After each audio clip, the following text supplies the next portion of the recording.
Hello and welcome to IAMC Radio and Podcast. Today we're exploring the top news headlines for January 21st, 2025. And let me tell you, it's a whirlwind out there. First up, well, let's unpack this presidential transition. It's been anything but smooth.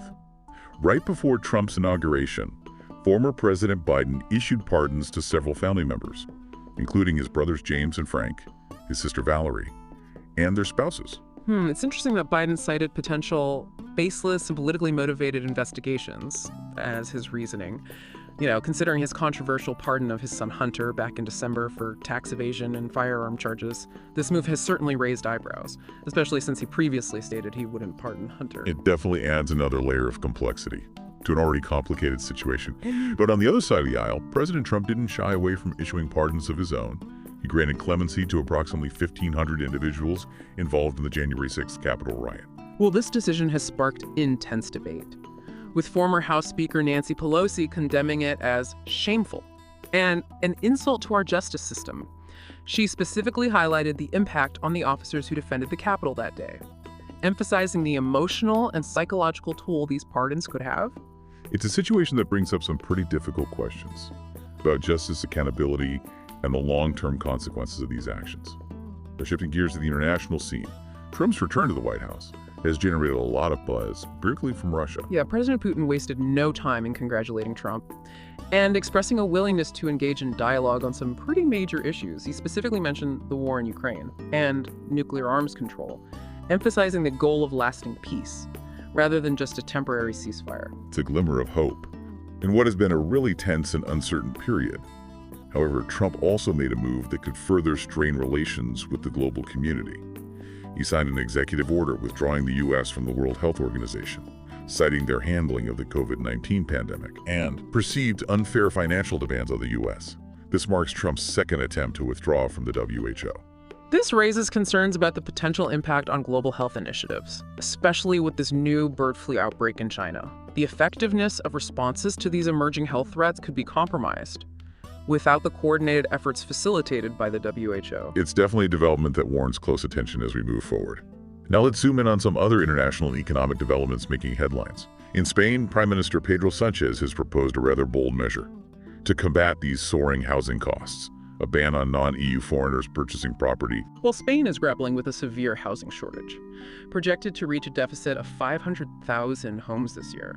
This, coupled with gentrification and increased demand driven by tourism, has created a perfect storm, pushing housing affordability out of reach for many.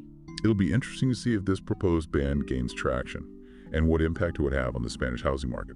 Meanwhile, the World Bank has taken a firm stance against corruption, debarring two Nigerian companies and their CEO for fraudulent practices.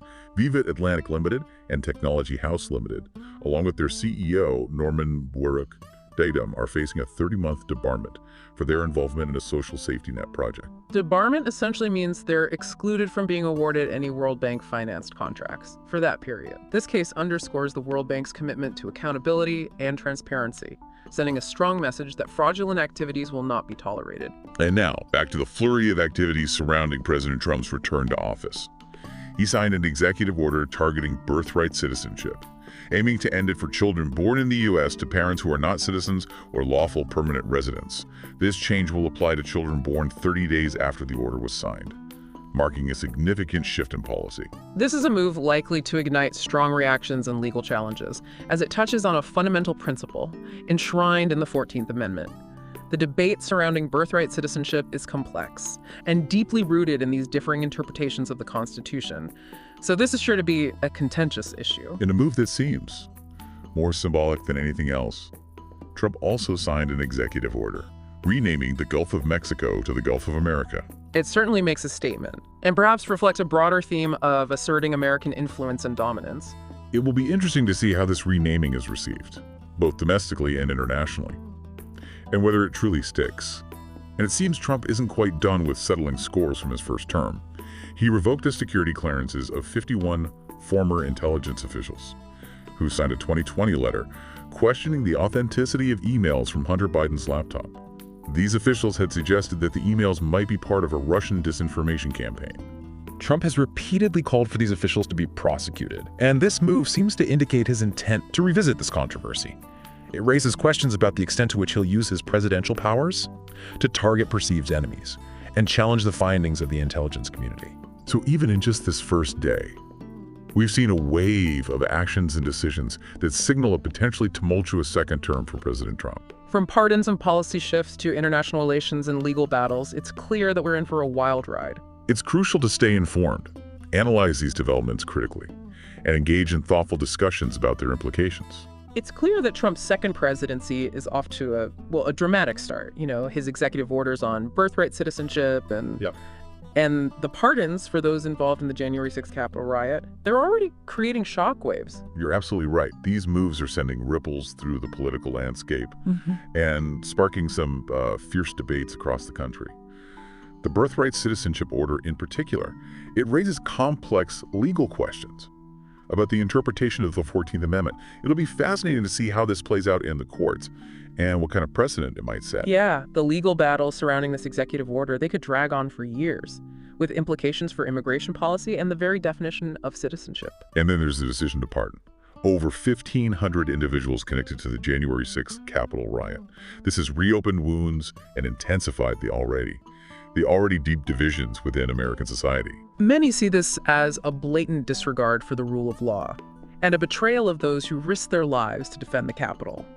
It's a move that has the potential to embolden extremist groups and further undermine trust in democratic institutions.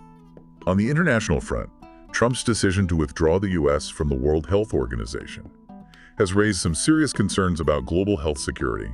This comes at a particularly critical time, with the new bird flu outbreak in China serving as a stark reminder of the interconnectedness of global health threats. The WHO plays a vital role in coordinating international responses to pandemics and other health emergencies.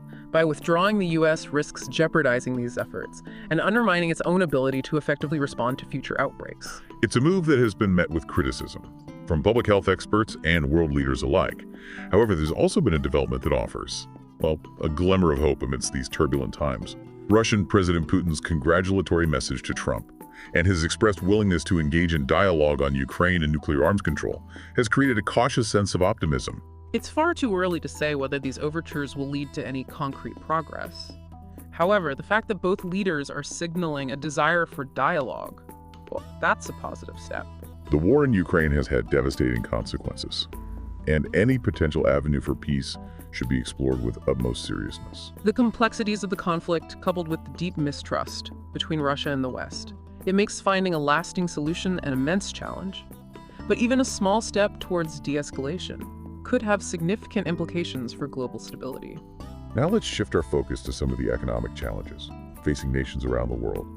In Spain, Prime Minister Sanchez's proposal to ban non-EU foreigners from buying property is a sign of the growing desperation to address the housing crisis. Yeah, Spain's housing market is, well, it's in a dire state, a combination of factors, including a shortage of affordable housing, rising demand fueled by tourism and speculative investment, has driven prices to exorbitant levels. This has left many Spaniards, particularly young people and low-income families, struggling to find decent and affordable places to live. Sanchez's proposal is a radical attempt to curb this trend, but it remains to be seen whether it will be effective and what unintended consequences it might have on the Spanish economy.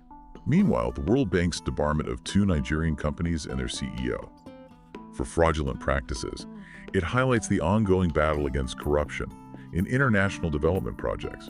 This case serves as a reminder that corruption can have a devastating impact, diverting resources meant for vital programs and services. The World Bank's actions send a clear message that, while that such behavior will not be tolerated, they also underscore the importance of transparency and accountability in ensuring that development aid reaches its intended beneficiaries as we navigate this complex and rapidly changing world. It's more important than ever to stay informed, engage in critical thinking, and hold our leaders accountable. We'll be back after a quick break to delve deeper into today's news and explore what it all means for the future. We've covered a lot of ground today, from presidential pardons and executive orders to international tensions and economic challenges. But before we wrap up, let's revisit a few key points that have emerged from today's news.